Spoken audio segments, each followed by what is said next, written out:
Hello, I'm John Weeks, and here is your COP26 roundup from the Evening Standard.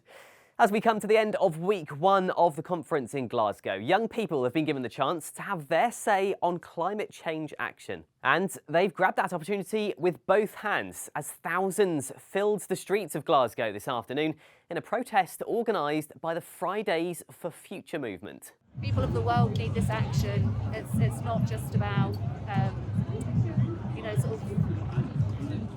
the high hegians making decisions that perhaps are not necessarily in, the best interests of the people. They're thinking about, big business and things like that. But actually, it's the people of the world that really need to be put first. Global warming is a war of the rich against the poor. Our planet, not a profit. Our planet, not a profit. I think that people need to,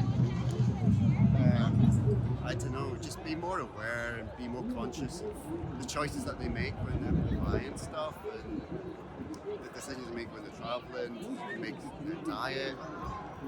It just needs to be known a bit better.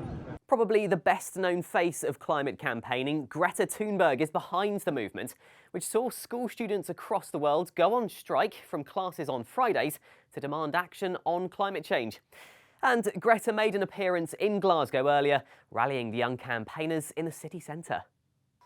The COP has turned into a PR event where leaders are giving beautiful speeches and announcing fancy commitments and targets, while behind the curtains, the governments of the global north countries are still refusing to take any drastic climate action.